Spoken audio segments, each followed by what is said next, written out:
Hello everyone, welcome back to my channel Mouni's food world. ఈరోజు మనం కూరగాయల్లో రాజు అదేనండి వంకాయ. వంకాయతో మనం టేస్టీగా ఉండే మసాలా వంకాయ ఎలా చేయాలో చూద్దాం. ఈ మసాలా వంకాయ వైట్ రైస్, రోటీ, బగారా రైస్తో చాలా బాగుంటుంది.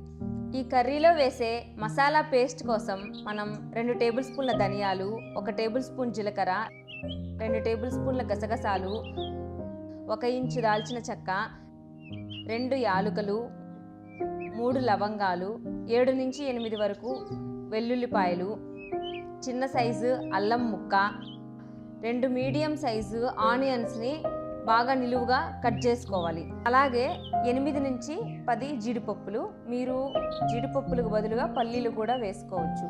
ఈ కర్రీలో ఒక సీక్రెట్ ఇంగ్రీడియంట్ పౌడర్ కూడా వేయాలి, అదే తెల్ల నువ్వులు. నేను ఇక్కడ 2 నుంచి 3 టేబుల్ స్పూన్స్ వరకు తెల్ల నువ్వులను తీసుకుంటున్నాను. అలాగే ఒక బౌల్లో 10 జీడిపప్పులు కొంచెం వాటర్ పోసి నానబెట్టుకోవాలి. కర్రీలో నానబెట్టిన జీడిపప్పులు వేయడం వల్ల అవి సాఫ్ట్గా ఉండి తినేటప్పుడు చాలా టేస్టీగా ఉంటాయి. అలాగే నేను ముందు చూపించిన తెల్ల నువ్వుల్ని కూడా ఒక మిక్సీ జార్లో వేసుకొని ఈ వీడియోలో చూపిస్తున్న విధంగా పౌడర్ చేసుకోవాలి. మరీ మెత్తగా చేసుకోకూడదు. అదేవిధంగా మిక్సీ జార్లో మసాలా పేస్ట్ కోసం చూయించిన ఇంగ్రీడియంట్స్ అన్నిటినీ ఒకదాని తర్వాత ఒకటి వేసి పేస్ట్ చేసుకోవాలి. అల్లం, దాల్చిన చెక్క చిన్న ముక్కలు చేసి వేసుకోవాలి, లేకపోతే అవి సరిగా మెదగవు.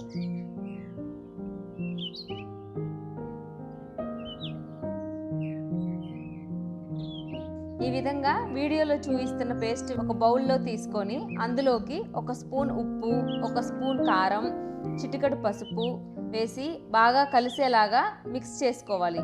ఈ కర్రీలో మసాలా పేస్టే మెయిన్ ఇంగ్రీడియంట్. మసాలా పేస్ట్ వల్లే కర్రీకి టేస్ట్ వస్తుంది. ఒక బౌల్లో వాటర్ తీసుకొని కొంచెం సాల్ట్ వేసి వంకాయల్ని 4 చీలికలుగా ఘాట్లు పెట్టుకొని వాటర్లో వేసుకోవాలి. నేను ఇక్కడ 250 గ్రామ్స్ వరకు వంకాయల్ని తీసుకున్నాను. వంకాయలు సాల్ట్ వాటర్లో వేయడం వల్ల మనకి నల్లగా అవ్వకుండా ఉంటాయి. ఈ వంకాయలో మసాలా పేస్ట్ అన్నింటినీ పెట్టుకొని పక్కన ఉంచుకోవాలి. స్టవ్ మీద ఒక ప్యాన్ పెట్టుకొని 2 టేబుల్ స్పూన్స్ ఆయిల్ వేసుకొని మసాలా పెట్టిన వంకాయల్ని ఒకదాని తర్వాత ఒకటి వేసుకొని మూత పెట్టుకొని 2 నిమిషాలు లో ఫ్లేమ్లో మగ్గించుకోవాలి. తర్వాత మూత తీసి వంకాయల్ని ఇంకొక సైడ్ టర్న్ చేసుకోవాలి. వంకాయల్ని చూసారా ఎంత కలర్ చేంజ్ అయ్యాయో.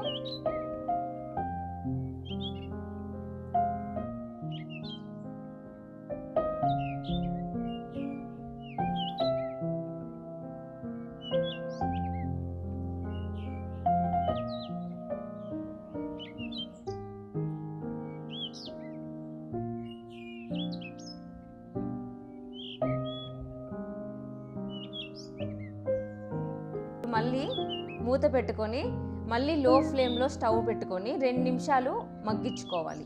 2 వైపులా వంకాయల్ని వేగించుకున్న తర్వాత వాటిని తీసుకొని పక్కన పెట్టుకోవాలి.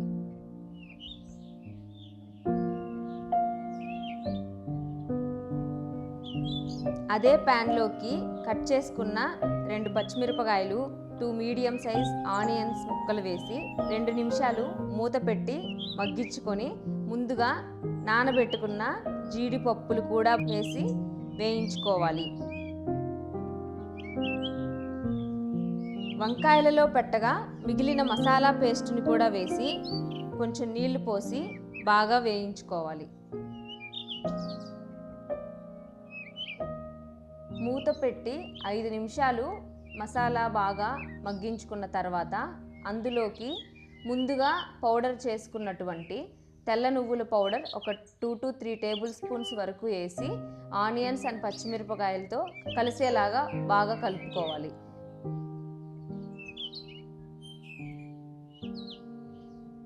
ఇప్పుడు ఒకసారి మూత తీసి సాల్ట్ చెక్ చేసుకోవాలి. నాకు ఇక్కడ కొంచెం సాల్ట్ తక్కువ అనిపించింది, అందుకని నేను చిటికెడు సాల్ట్ యాడ్ చేసుకున్నాను.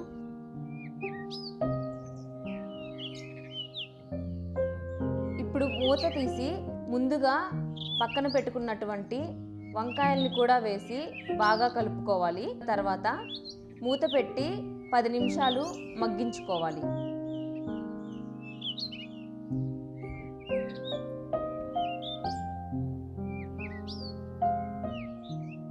10 నిమిషాల తర్వాత మూత తీసి ఆయిల్ ఇలా పైకి తేలుతుంది.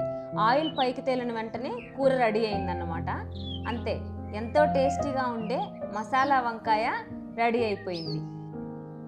ఇప్పుడు మసాలా వంకాయని ఒక బౌల్లోకి తీసుకొని సర్వ్ చేసుకోవడమే.